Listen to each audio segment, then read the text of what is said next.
passagem de Filipenses capítulo 4, do verso 7 ao verso 9.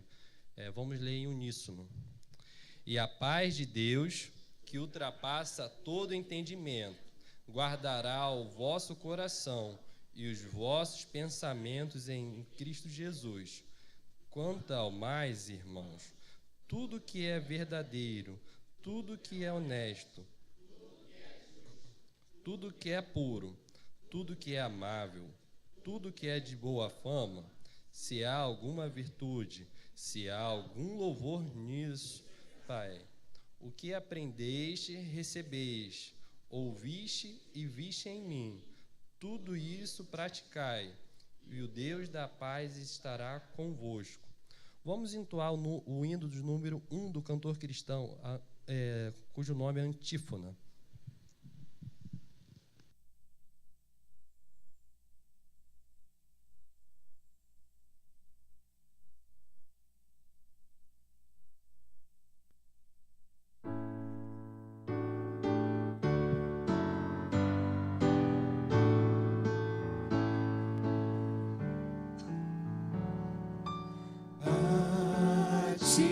Ó Deus, fiel e bom Senhor, eterno Pai, supremo benfeitor, nós, os teus servos, vimos dar louvor.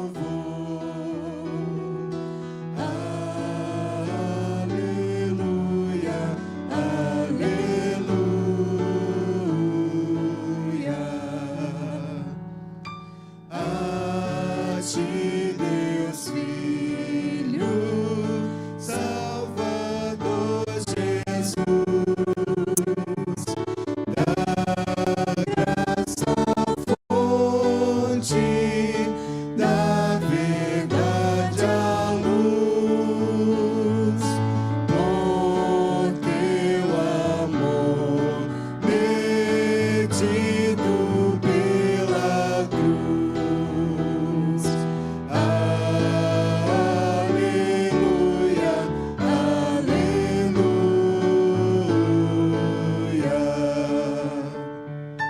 A ti, ó Deus, real Consolador, divino fogo, santificador, que nos anima e nos acende o amor.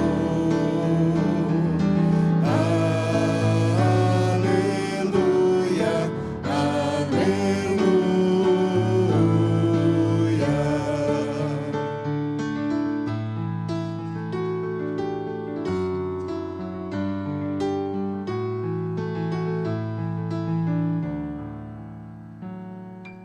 A ti, Deus Filho, poderoso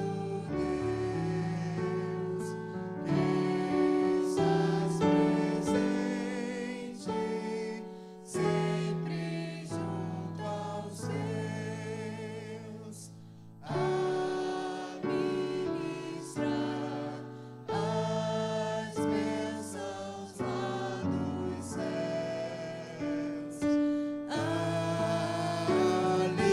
Aleluia, aleluia.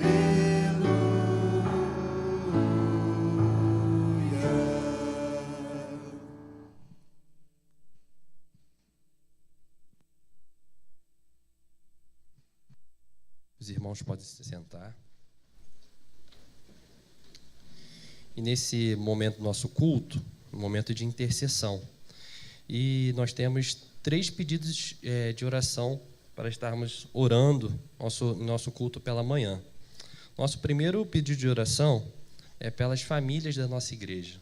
Pedir a Deus que esteja fortalecendo as famílias, onde as famílias que precisarem de perdão, de reconciliação, que o Evangelho possa estar conduzindo isso. E nosso próximo pedido de oração é pela Dona Silvia. Dona Silvia é a mãe da nossa irmã Geise. Dona Silvia precisou se submeter a um procedimento cirúrgico em novembro, e após isso precisou se submeter a mais 2 procedimentos cirúrgicos, ainda está internada.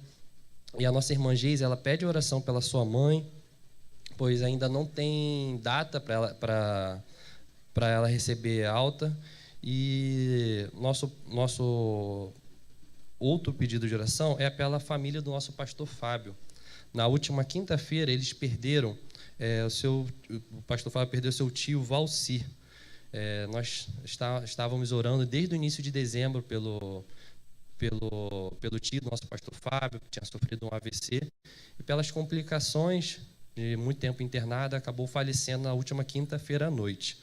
E para estarmos orando, pedi ao nosso irmão Leonardo que viesse aqui à frente para orar pelas famílias da nossa igreja, pela Dona Silvia e também pelo consolo pela família do nosso pastor Fábio, em especial especial da sua mãe.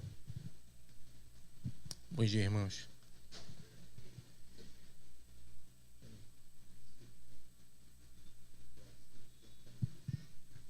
Oremos. Senhor, nós queremos te louvar, te bendizer por tudo que o Senhor é, que apesar de nós, o Senhor nos ama. E isso nos dá mais certeza, convicção para prosseguir no mundo que se perde a cada dia mais. Nós louvamos o teu nome, Senhor, porque nós não somos merecedores, mas o Senhor nos faz dignos não por nós mesmos, mas por causa do teu sangue. Nós queremos invocar aqui, Senhor, o versículo do 53 de Isaías, que ele levou sobre si as nossas dores, as nossas enfermidades, e o castigo que nos traz a paz estava sobre ele. E pelas suas pisaduras nós fomos sarados. E de acordo com essa palavra, Senhor, nós queremos orar e pedir ao Senhor socorro bem presente, que está conosco no meio da angústia. Nós queremos pedir a recuperação, também queremos pedir também que o Senhor possa continuar ajudando na recuperação ou no tratamento que vou fazer, Senhor. Eu quero te entregar também as famílias que aqui foram colocadas, que o Senhor continue trabalhando, continue se revelando, se mostrando mais presente, que o teu evangelho venha a ser a cada dia mais evidenciado naquele meio e, ao mesmo tempo, traga recuperações. Queremos também lamentar, Senhor, pela morte do tio do pastor Fábio. Nós pedimos que o Senhor console as famílias ao redor, Senhor, que foi uma grande perda, mas o Senhor sabe de todas as coisas, a soberania está nas tuas mãos. O que nos cabe, Senhor, é apenas louvar o teu nome e, ao mesmo tempo, lamentar com aqueles que choram, Senhor, mas também, no momento de alegria, se alegrar, Senhor. E esse é o momento de tristeza, e nós lamentamos por isso. Queremos também te entregar também a Silvia, que foi colocada aqui, pedimos que o Senhor possa atuar, operar, Senhor, de uma forma que só o Senhor pode fazer. Nós dependemos do Senhor e acreditamos que o Senhor continua a trabalhar, tanto no ordinário, quanto no extraordinário. Então, opere, Senhor. Trabalhe. Nós pedimos como igreja uma audiência pública diante do Senhor. Faça a tua obra que tens a fazer. Nós precisamos do Senhor, continue conosco no culto, que seja exaltado em nosso meio. No nome santo de Jesus, amém. Obrigado. Peço aos irmãos que se puderem colocar de pé para a leitura da palavra de Deus, do Salmo 92. Eu lerei os versos ímpares e os irmãos versos pares. É bom render graças ao Senhor e cantar louvores ao teu nome, ó Altíssimo.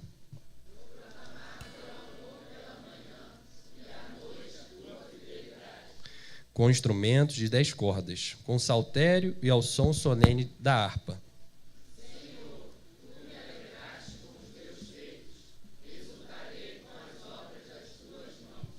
Senhor, como são grandes as tuas obras, como são profundos teus pensamentos.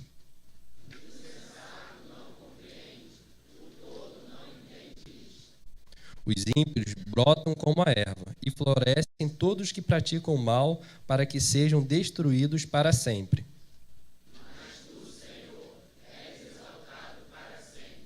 Pois teus inimigos, Senhor, teus inimigos perecerão, todos que praticam o mal serão dispersos.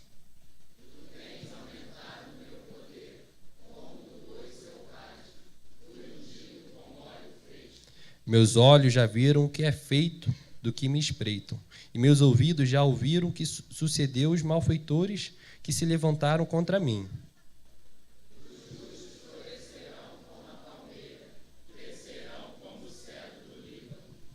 Plantados na casa do Senhor, florescerão nos átrios do nosso Deus.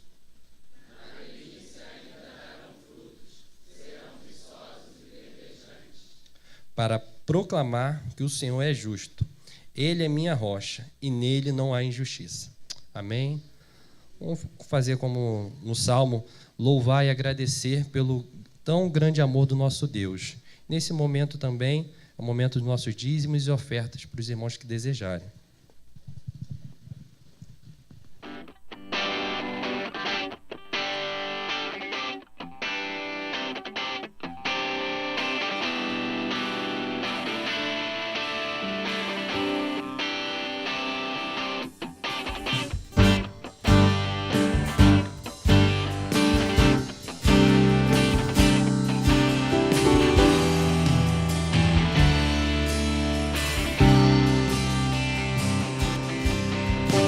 Eu te busco, te procuro, ó Deus,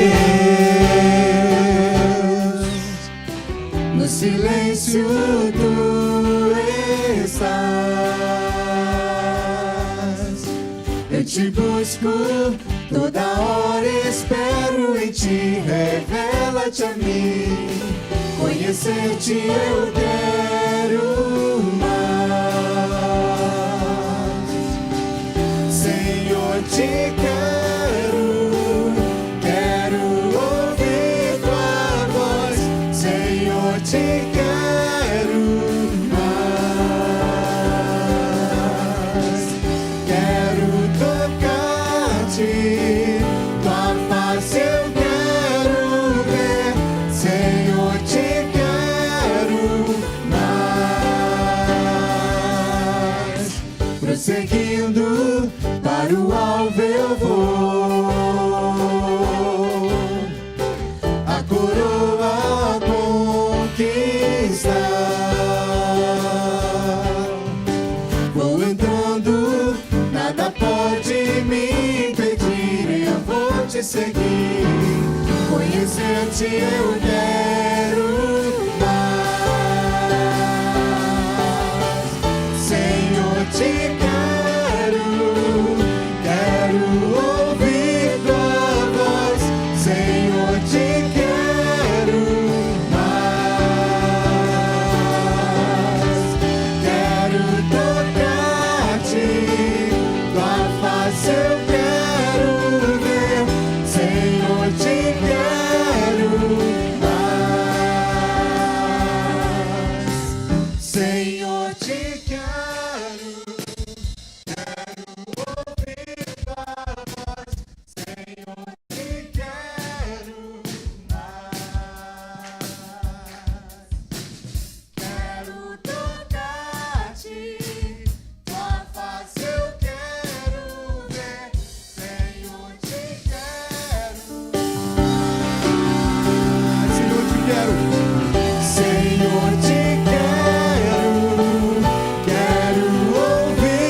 existe nada melhor do que estar diante de Deus. Pode o mundo se abalar, seguro estou em ti, seguro estou em ti. Tudo foi criado por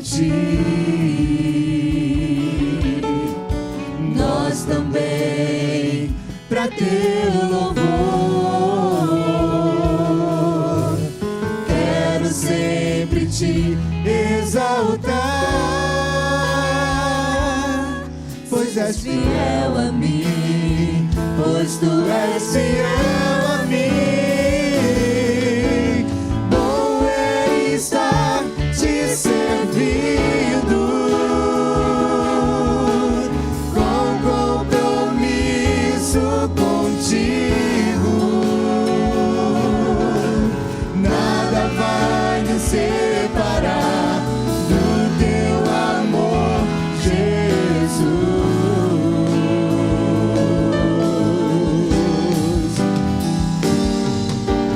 Bom é estar te servindo,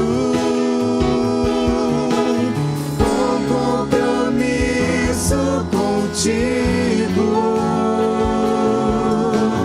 Nada vai nos separar do teu amor, Jesus.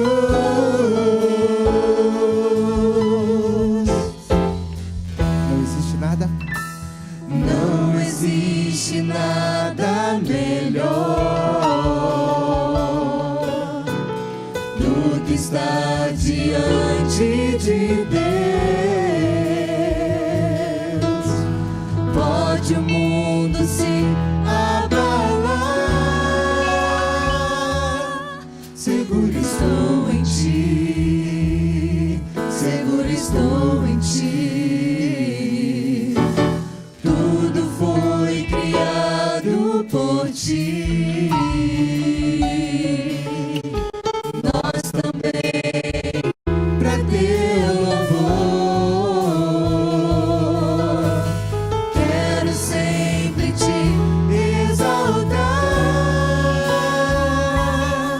pois és fiel a mim, pois tu és fiel a mim.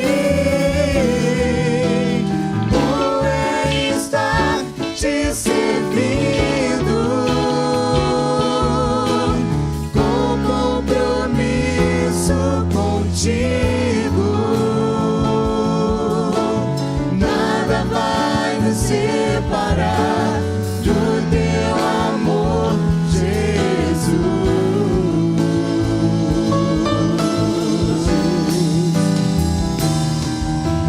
Bom é estar te servindo, com compromisso contigo.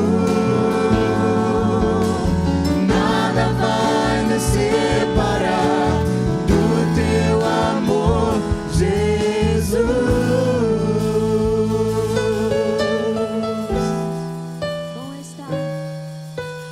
Bom é estar te servindo, com compromisso contigo. Nada vai nos separar do teu amor, Jesus.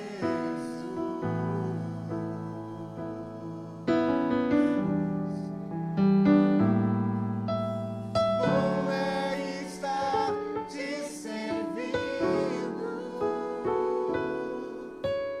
com compromisso contigo. Nada vai nos separar do teu amor, Jesus.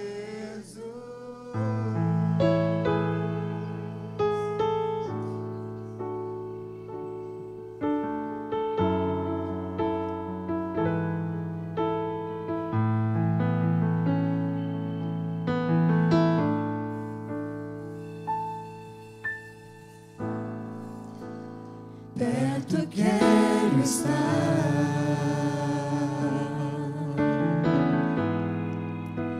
junto aos teus pés,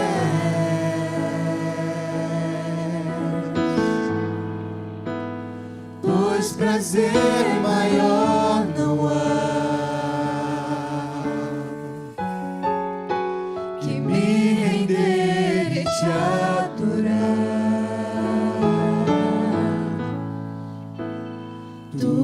que há em mim.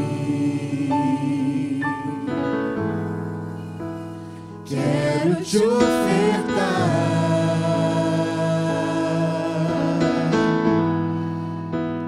mas ainda é pouco eu sei. Se comparado ao que ganhei, não sou apenas servo, teu amigo me tornei.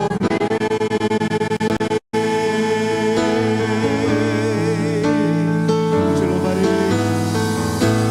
Te louvarei, não importam as circunstâncias, adorarei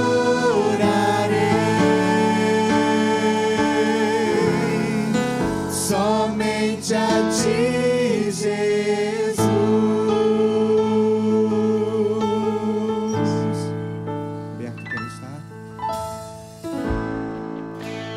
Perto quero estar,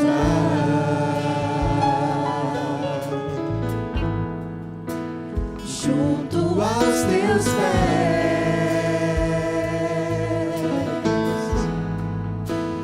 pois prazer maior não há que me render e te adorar. Tudo que há em mim,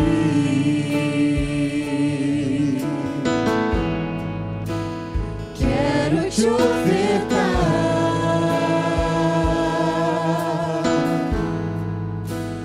mas ainda é pouco eu sei. Se comparado ao que ganhei, não sou apenas servo, teu amigo me tornei.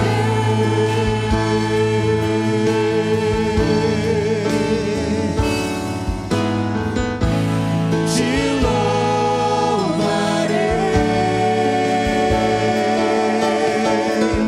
não importam as circunstâncias, adorarei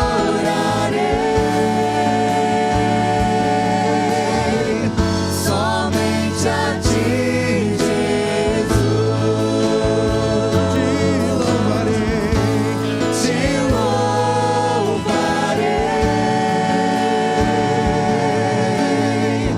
não importam as circunstâncias, adorarei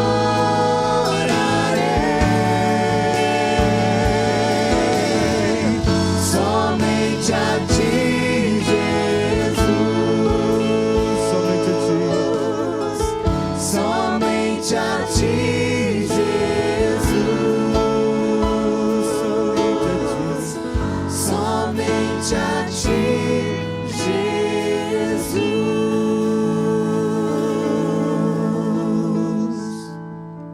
Senhor Deus e Pai, obrigada, Senhor, por este momento de comunhão, Senhor, em que podemos, Senhor, nos reunir para louvar e engrandecer o Teu santo nome, pois só Tu és digno, Senhor, de louvor. Pai, obrigada, Senhor, porque o Senhor tem nos guardado, tem nos abençoado, Senhor, tem nos sustentado com a Tua mão poderosa, Senhor. Somos gratos a Ti, Senhor, por tudo que Tens feito, Senhor, em nossas vidas. Obrigada, Senhor, pelos dízimos e ofertas, Senhor, aqui depositados, Senhor, que possam ser usados, Senhor, para a expansão do Teu reino, Senhor. Prepara o nosso coração, Senhor, para receber a Tua palavra, Senhor, que possamos praticá-la, Senhor, não só ouvi-la, mas praticá-la, Senhor, no nosso dia a dia. Seja com o preletor, que o Senhor use a vida dele, Senhor, para abençoar as nossas, Senhor. Em nome santo de Jesus que eu oro e agradeço. Amém.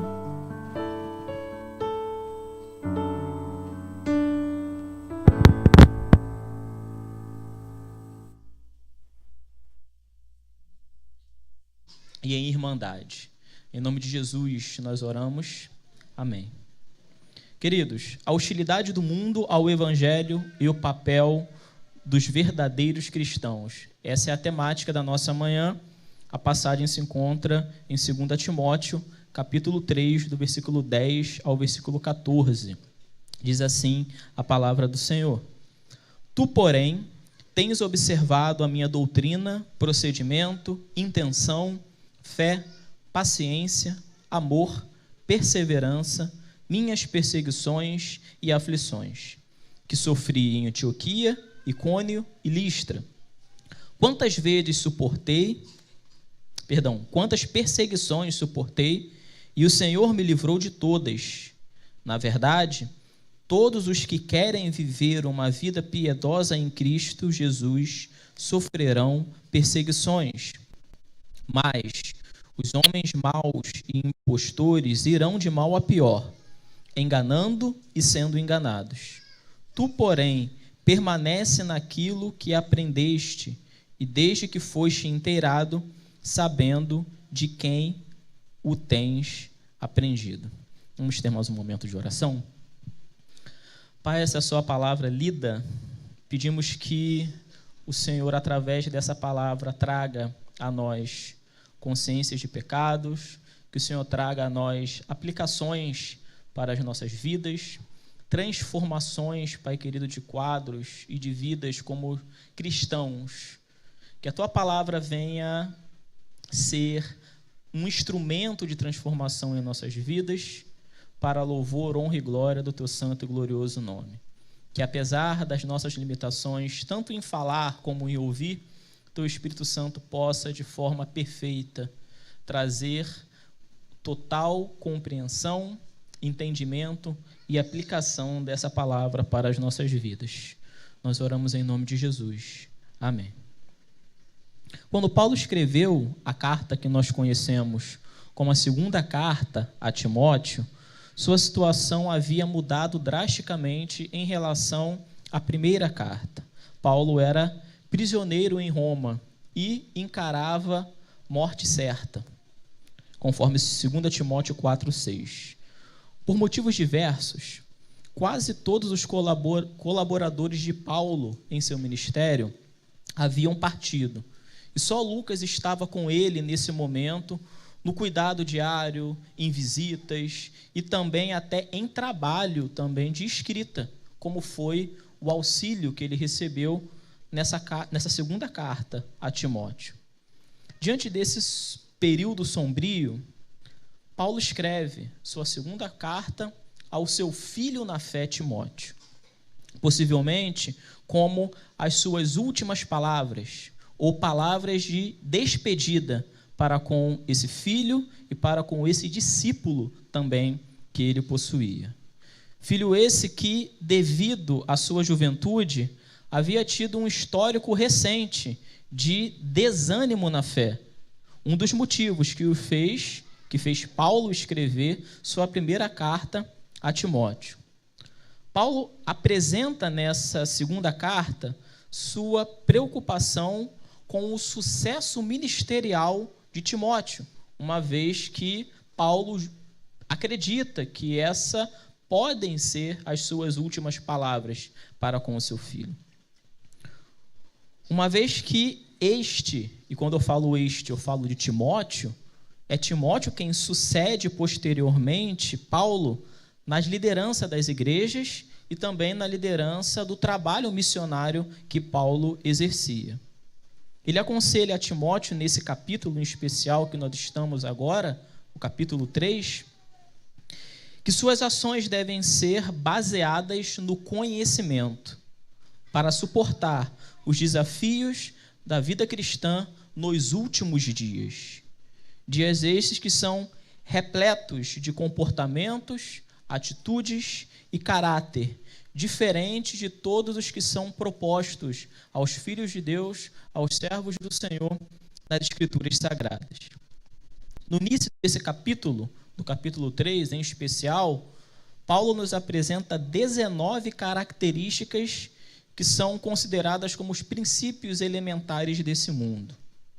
Leia comigo dos versículos 2 a 5, para percebermos a cultura vigente neste mundo que impera desde o período de Timóteo, quando Paulo nos escreveu.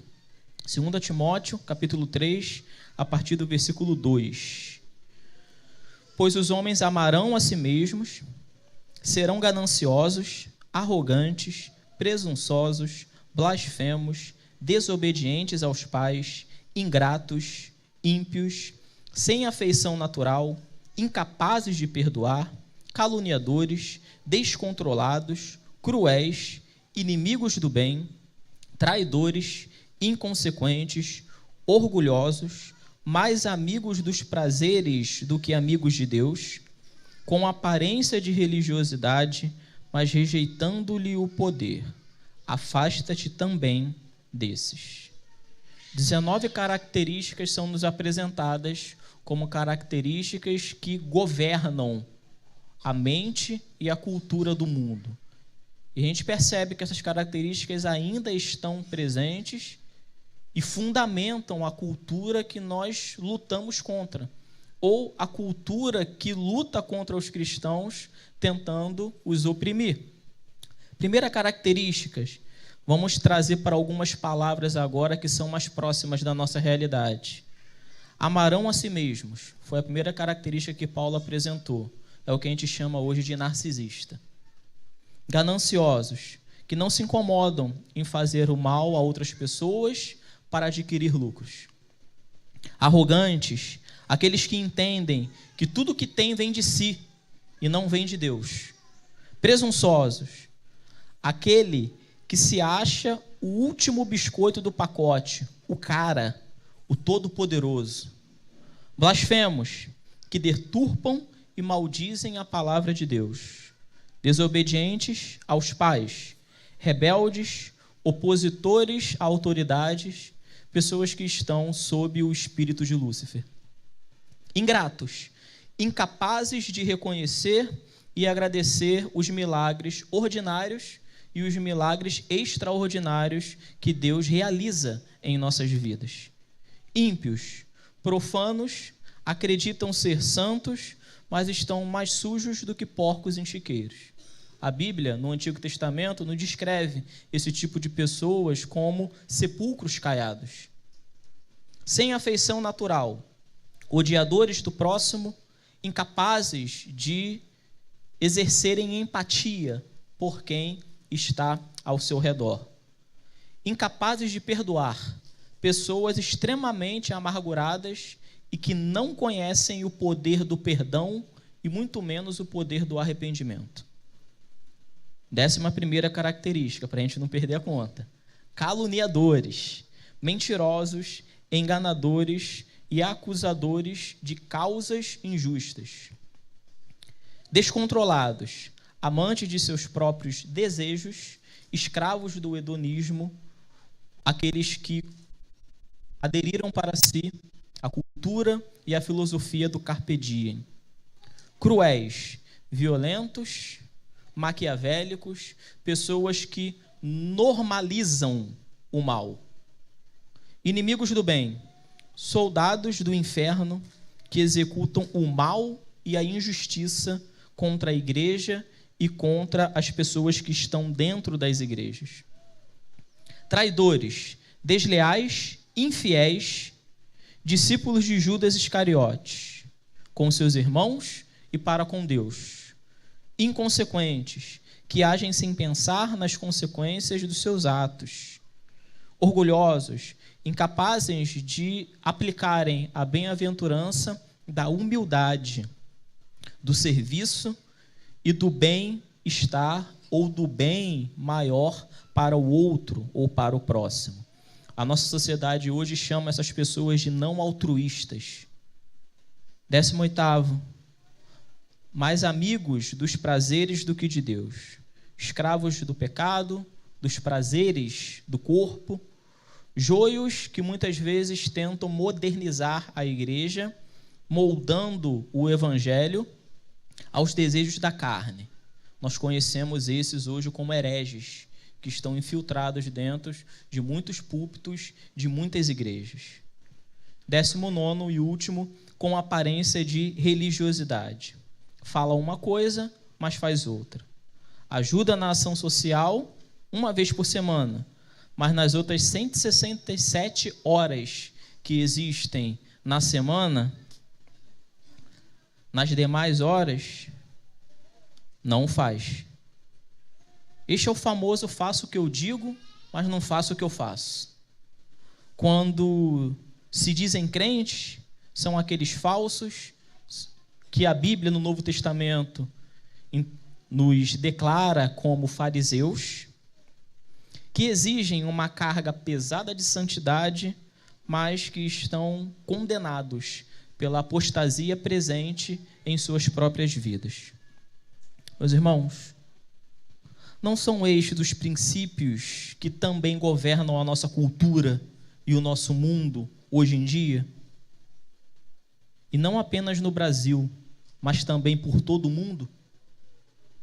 Não é de se estranhar, então, que 15 países no mundo são considerados de extrema perseguição. Ou seja, é proibido se declarar cristão sob pena de morte.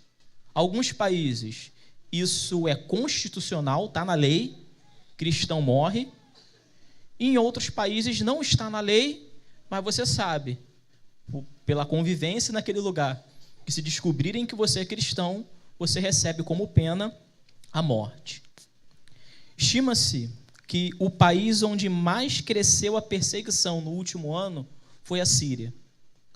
No top 15 países de perseguição mundial, a Síria nem aparecia no ano retrasado. No ano retrasado, a Síria era o 18º país mais perseguidor de cristãos no mundo. 2025 fechou com a Síria na 6ª posição. Evidências apontam que a população da Síria cristã caiu de 1,1 milhão para 300 mil. E, infelizmente, os irmãos já sabem qual é o motivo. Mais mártires foram acrescentados pela causa de Cristo. Tem mais. No Oriente Médio, o número de cristãos que sofrem abusos físicos ou mentais disparou de 54.780 para 67.843 casos, enquanto aqueles que são forçados a fugir ou se esconder por causa da sua declaração na fé cristã subiu para 201.427. Estima-se também que nos 12 países que são maiores perseguidores do Evangelho, a média de perseguição e hostilidade presente nesses países, de 2024 para 2025, aumentou de 49% de intensidade para 88% de intensidade de perseguição. Esses 12 países são, respectivamente, Coreia do Norte, Somália, Iêmen, Sudão, Eritreia, Síria, Nigéria, Paquistão, Líbia, Irã, Afeganistão e Índia. Estima-se também que hoje 388 milhões de cristãos que vivem nesse mundo são expostos à perseguição de moderada a extrema. Foram registrados oficialmente 4.849 mortes em 2025. Dessas mortes, 72% na Nigéria. Mas a gente sabe que o número tende a ser muito maior, porque esses são números oficiais. Números oficiais que vão calcular a morte de um povo que é tratado como lixo nesses lugares. E ao lixo, a gente não tem o costume de dar muito valor. A gente não tem o costume de quantificar muito, de ser preciso nos dados. A gente sabe que, até por notícias que a gente recebe em canais oficiais, esses números são muito maiores do que os que foram registrados oficialmente. Meus irmãos, eu trago esses dados hoje para que nós tenhamos a certeza de que essas palavras de Paulo não servem apenas para motivação, como uma motivação contemporânea a Timóteo, mas elas servem também para motivar a nós como cristãos em 2026 a enfrentar hostilidade e perseguição por acreditar na causa do Evangelho. Os versículos de 2 Timóteo nos trazem uma mensagem de ânimo para viver como cristãos, no que é declarado na Bíblia como os últimos dias. Nessa carta, Paulo apresenta instruções e escreve isso também nessa carta, que são instruções para Timóteo viver nos últimos dias. Os 19 princípios que governavam a cultura e o mundo caído no período de Timóteo são as mesmas que imperam também no nosso mundo hoje. Timóteo vivia nos últimos dias.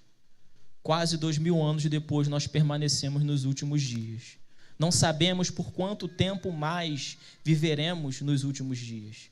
Mas essas instruções não são úteis apenas a Timóteo, são úteis também a nós hoje, para que possamos ter esperança para perseverar na causa do Evangelho. Os versículos de 10 a 13 nos apresentam esses encorajamentos que são capazes de nos manter firmes e seguindo o legado dos verdadeiros cristãos.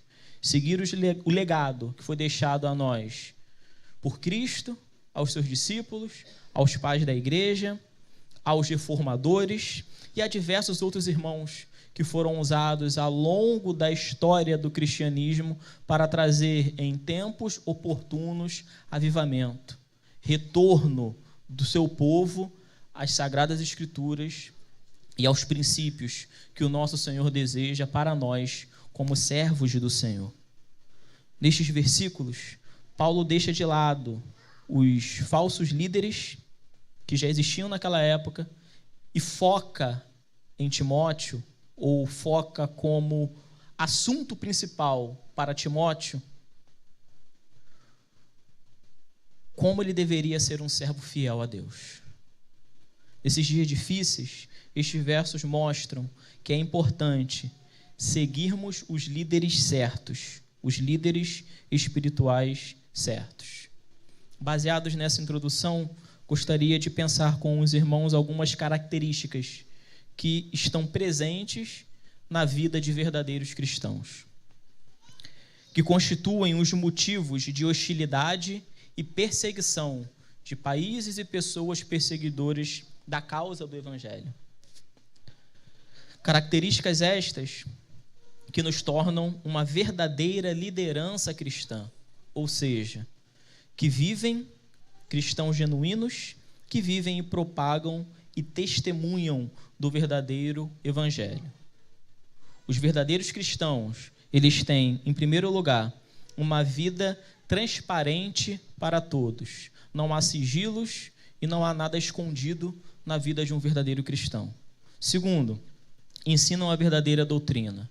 Em terceiro lugar, praticam o que pregam. Em quarto lugar, seu propósito de vida é glorificar a Deus. Quinto lugar, estão dispostos a sofrer pelo Evangelho. E em sexto lugar, permanecem na palavra de Deus.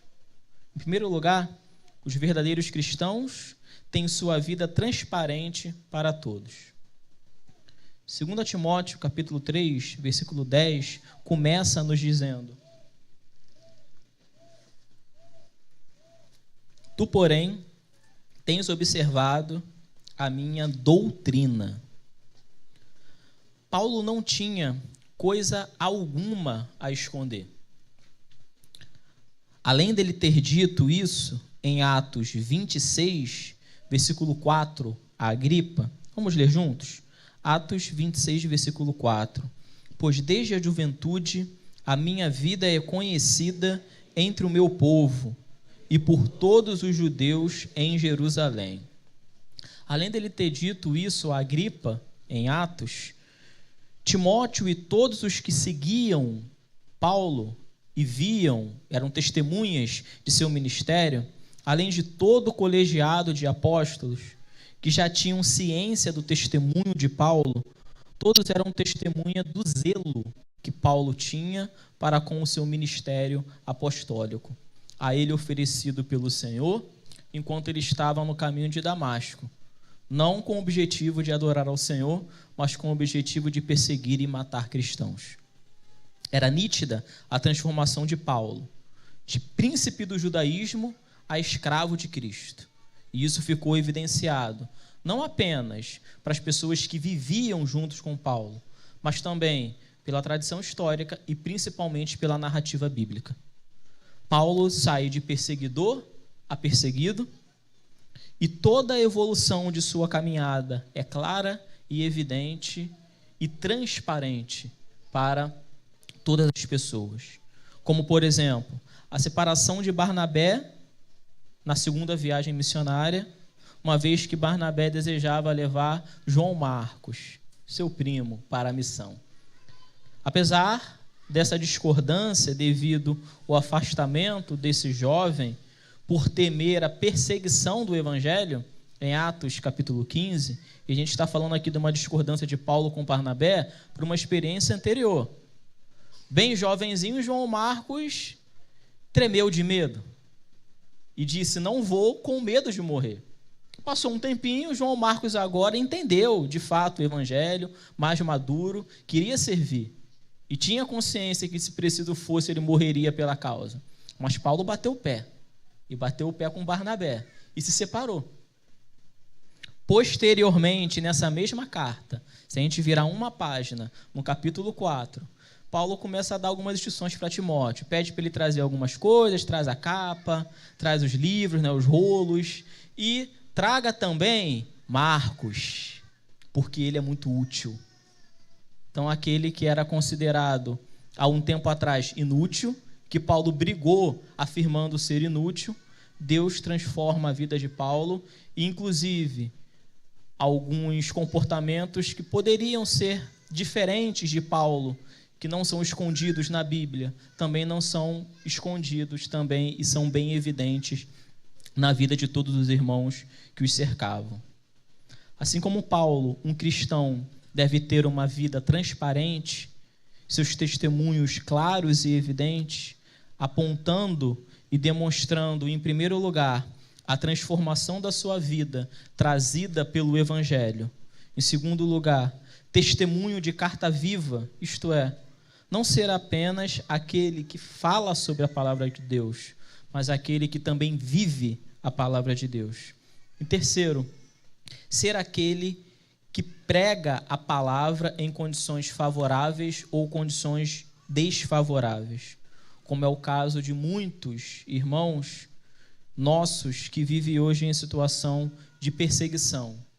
Não apenas nesses 15 ou 12 países que eu trouxe para os irmãos agora, mas a lista de perseguição, essa lista que eu trouxe hoje para os irmãos é aquela de perseguição extrema. Mas existem ainda entre 1 e 50 países, uma lista de 1 a 50, que envolve tanto os de perseguição extrema como os de perseguição moderada. E a palavra moderada foi uma palavra moderada para descrever o nível de perseguição que esses irmãos sofrem. Em segundo lugar, os verdadeiros cristãos ensinam a verdadeira doutrina. 2 Timóteo capítulo 3, versículo 10, ainda no início, nos apresenta mais um detalhe do que foi lido antes agora por nós, no primeiro ponto que nós abordamos.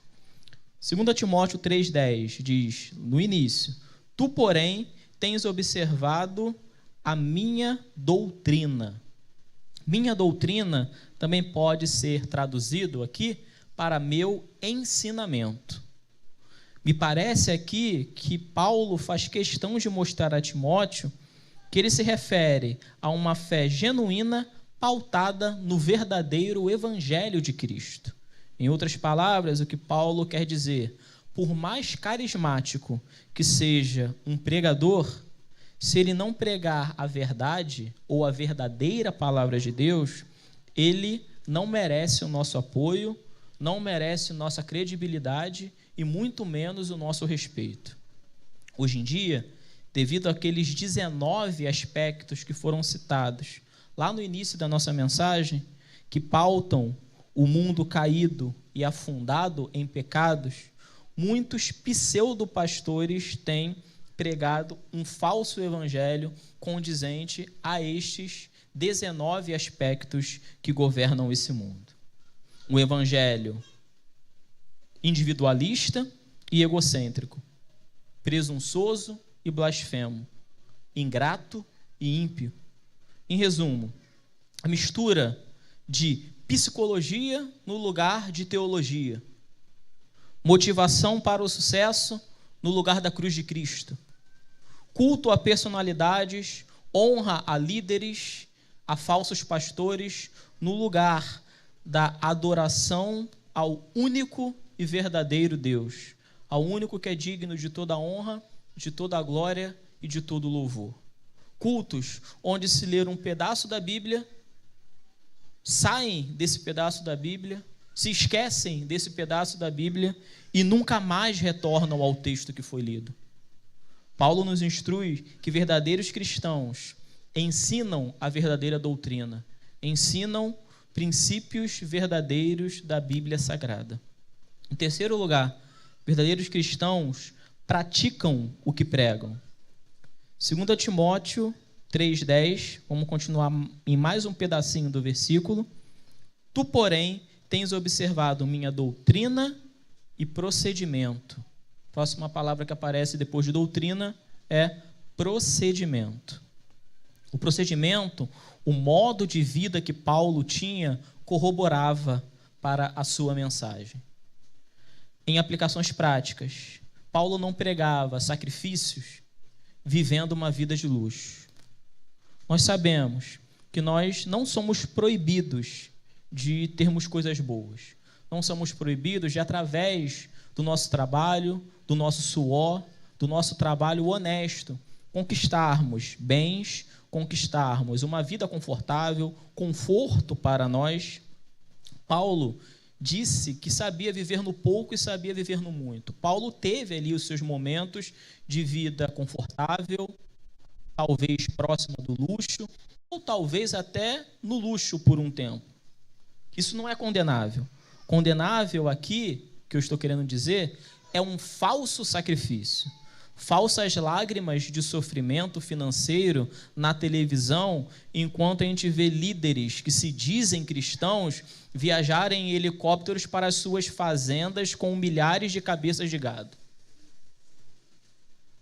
É dessa prática condenável que nós estamos falando. Até porque, em seus momentos de bonança, Paulo lhe dava muito mais aos outros do que ele recebia enquanto ele precisava de oferta dos irmãos. O verdadeiro evangelho nos apresenta servidão e serviço. Paulo entendia sua necessidade em pregar o evangelho, mesmo que isso significasse perder amigos e, no fim, perder a sua própria vida. Paulo era um servo. Paulo não era uma celebridade. Paulo era um servo de Deus. Ele não era uma celebridade, um popstar cristão. Que possamos, como Paulo, ser apontados como servos de Deus, não como pessoas que servem na igreja pelos seus próprios interesses e pelas suas próprias ambições. Em quarto lugar, um verdadeiro cristão tem como seu propósito glorificar a Deus. 2 Timóteo 3,10, caminhando até o final do versículo agora. Tu, porém, tens observado minha doutrina, procedimento, intenção, fé, paciência, amor, perseverança.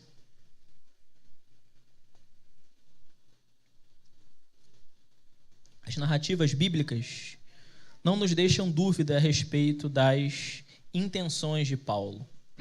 Por mais de 10 anos, Paulo foi preparado para iniciar o seu ministério. Nesse longo período, Paulo estava sendo lapidado por Deus para o serviço de evangelista e pastor, e de também missionário. Deus estava também, através do testemunho de Paulo, durante esses 10 anos ou mais de 10 anos, trazendo confiança e segurança ao seu povo. Nós sabemos do histórico de Paulo. Paulo era aquele que perseguia os cristãos.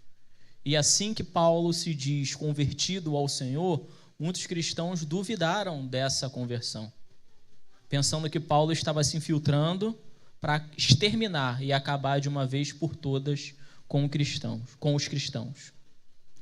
Uma vez que este era o Paulo que perseguia e matava os crentes, além disso, a história nos mostra que nunca houve dúvida de Paulo em seu propósito e no seu ministério.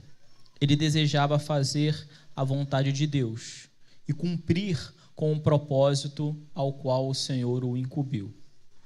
Conforme está escrito em Atos capítulo 20, versículo 24. Atos 20, 24.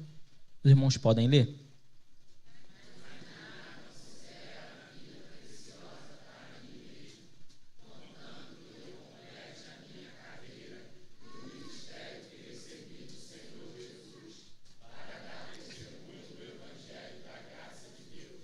O apóstolo Paulo era um homem de fé e confiava que Deus supriria as suas necessidades. Ele era um homem longânimo que suportava com paciência ataque de pessoas.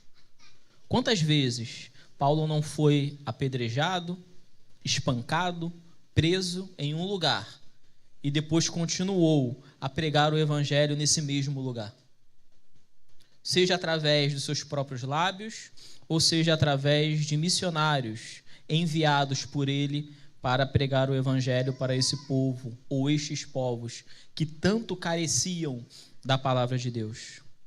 Meus irmãos, Paulo era um homem de amor que se dedicava de bom grado a servir os outros. O termo perseverança, no final do versículo 10, significa a capacidade de permanecer firme e constante, mesmo em meio às dificuldades. E essa talvez seja a maior mensagem que essa reflexão dessa manhã nos traz. Perseverança. Timóteo, em sua época, e nós também hoje, sofremos hostilidades por seguirmos e servirmos ao verdadeiro evangelho. Aproximadamente, como eu já disse, 388 milhões de irmãos em Cristo não sofrem apenas hostilidade por serem cristãos, mas violência e ameaça de morte, e muitos deles acabam encontrando também, como consequência da fidelidade a Deus, a morte. Diante de tais dificuldades, cristãos necessitam se apegar na mesma perseverança que Paulo teve e que Paulo instrui Timóteo a ter também nesta carta, sendo disposto a entregar a própria vida pelo evangelho, se necessário for. Paulo foi livrado diversas vezes. Em uma vez, inclusive, Paulo fora apedrejado até a morte por aqueles que estavam o apedrejando. Contudo, quando julgavam que Paulo estava morto, o livramento de Deus estava sobre ele. Diante de tal livramento que Paulo teve, o que ele fez? Ele se acovardou? Não. Paulo levantou, como diz aqui o ditado brasileiro, né? Levantou, sacudiu a poeira e voltou a pregar o evangelho na mesma região. Sabe por quê? Porque Paulo sabia que um dia Deus poderia permitir que homens violentos como esses abreviassem os seus dias na terra, mas eles não seriam capazes de abreviar os seus dias no majestoso e eterno reino de Deus. O foco de Paulo não estava nessa vida terrena e passageira, mas no tão desejado dia de se encontrar com aquele que o cegou no caminho de Damasco e mudou por completo a direção da sua vida, tornando-se seu Senhor e Salvador. Assim como Paulo, meus irmãos, que possamos nos lembrar dos propósitos de Deus e do propósito para o qual nós fomos chamados por Deus, resgatados por Deus de uma vida de pecado para a sua maravilhosa luz. E esse objetivo é para que todos os povos o adorem.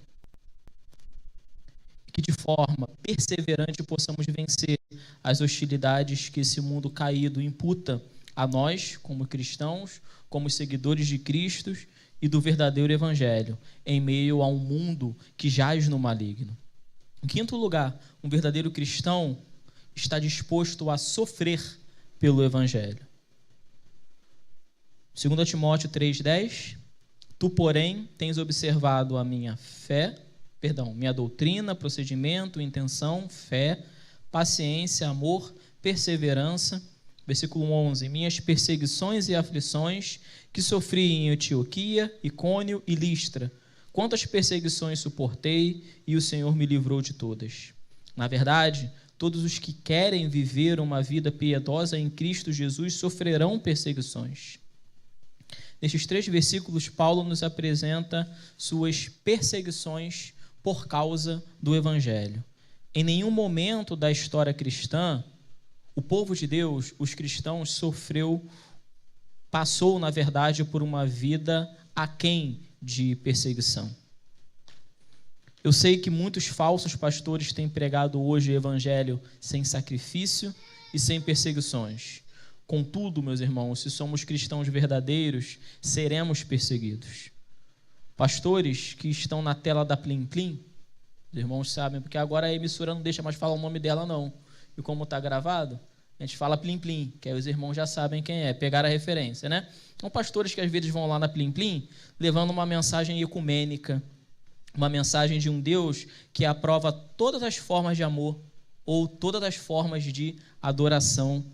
Recebem aplausos desse mundo, mas são vomitados pelo Senhor no grande dia.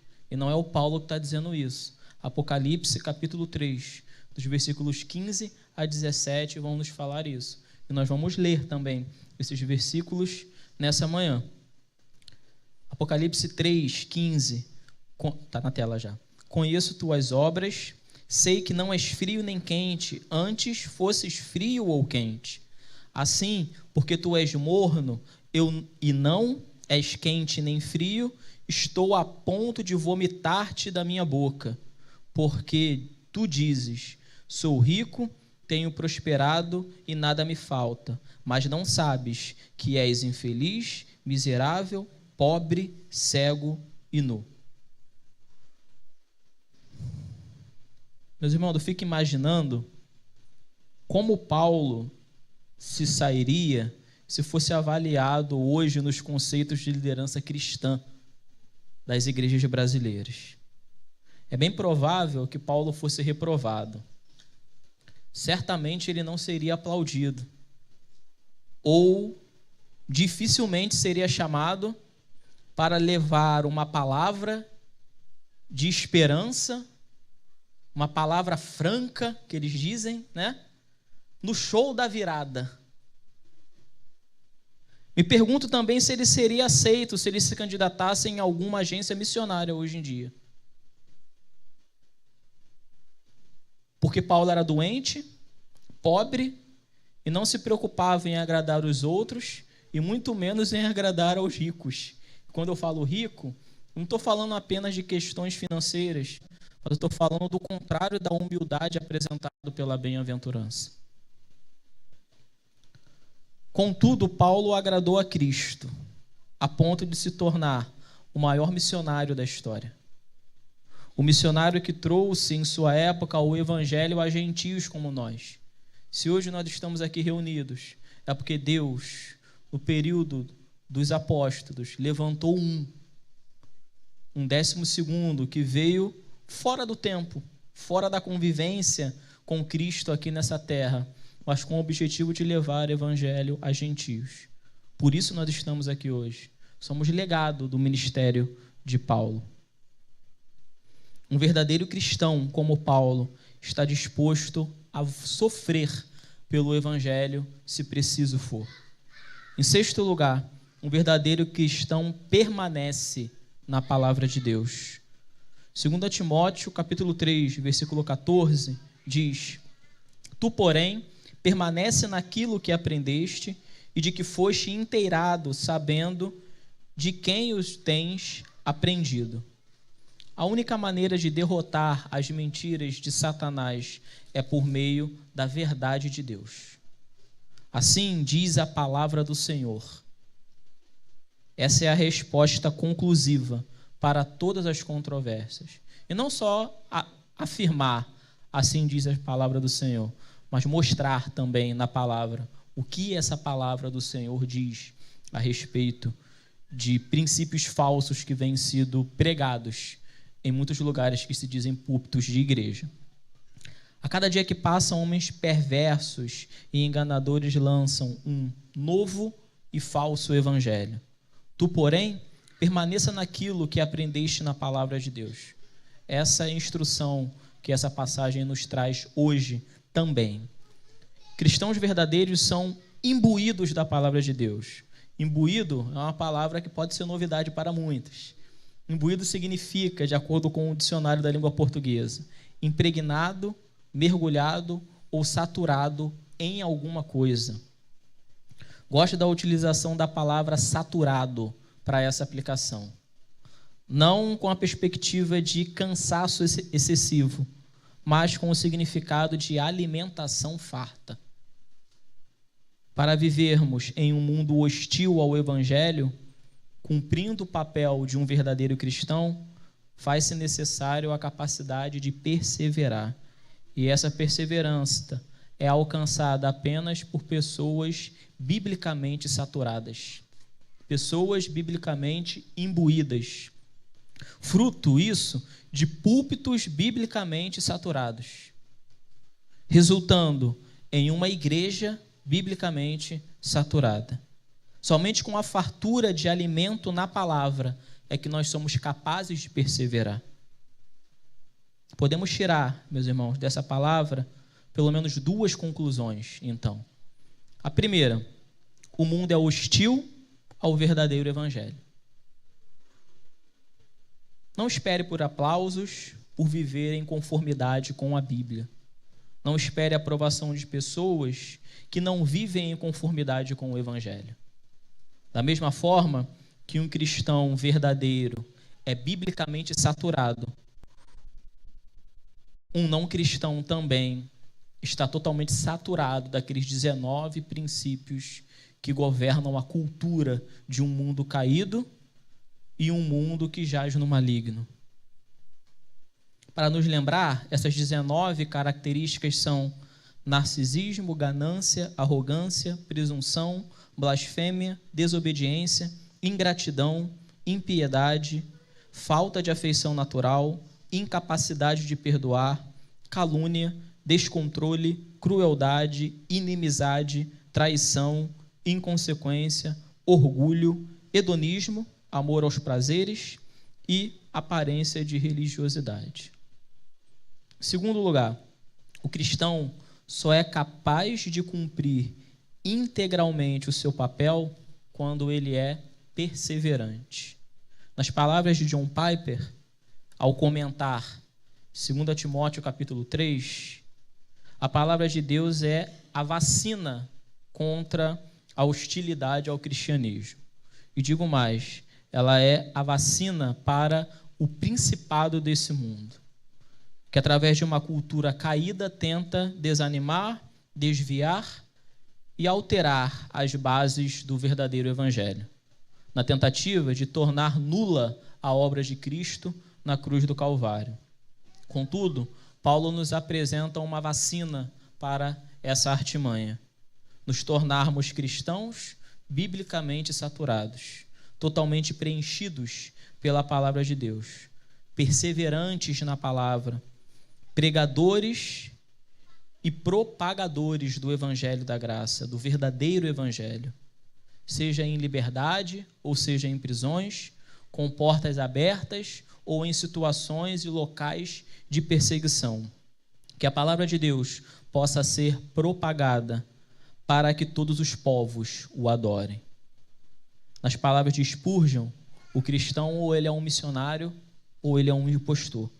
Que cumpramos com o nosso papel de cristãos, de pregar o evangelho, de testemunhar do evangelho, a fim de sermos instrumentos de Deus para resgatar as ovelhas perdidas da casa de Israel. Vamos orar? Pai, nós somos gratos ao Senhor por essa palavra que o Senhor nos trouxe essa manhã. Que o Senhor nos ajude, Pai, a sermos cristãos biblicamente saturados, a termos, Pai querido, o púlpito da nossa igreja como um púlpito biblicamente saturado.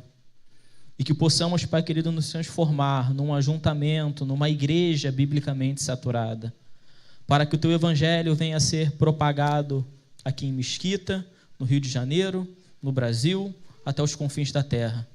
Usa-nos, Pai querido, para cumprir a Tua vontade, usa-nos para cumprir a Tua missão, a missão de que todos os povos o adorem, para que no grande dia todo joelho se dobre e confesse que Jesus Cristo é o Senhor, para a honra e glória do Teu santo e glorioso nome. Continue conosco, nós oramos ao Senhor em nome de Jesus. Amém. Uma oração silenciosa, nós encerramos o nosso culto dessa manhã.